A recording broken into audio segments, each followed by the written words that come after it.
Hello everyone, this is Julian from Kanen Coffee, and today we have a Profitec machine with us in the shop. This set came in for a warranty repair, although what we found was unrelated to the repairs we did. Pretty much what happened with the machine is that the relay located on the left side of the machine, or the right side of the machine right next to your heating element, had given out. And what this is in charge of, here's the original one here. As you can see, it's very much rusty, probably from the water damage originally that was there when we replaced the heating element.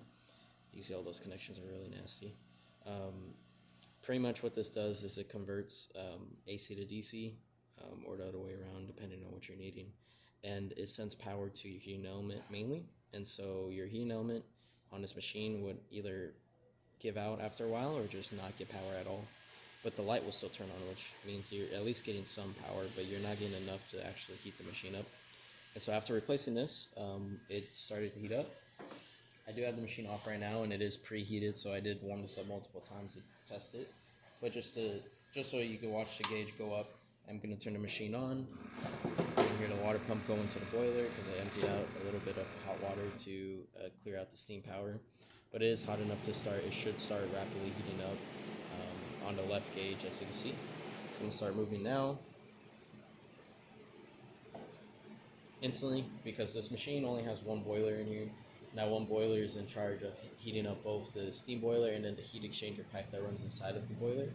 And so you really don't have to worry about warming up two boilers or having to wait really long times. Once you turn this machine on, it turns on the main boiler and it starts warming it up.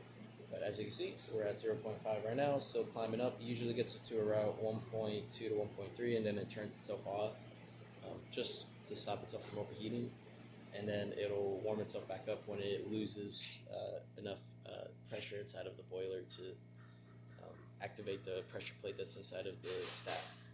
Yeah, so we're just going to test the steam power, just make sure it's working, make sure it's not fake steam, which is an issue with these machines if you have a bad vacuum release valve. But we're just going to quickly test it now that we're at 1 bars. Just kind of put a rag over here.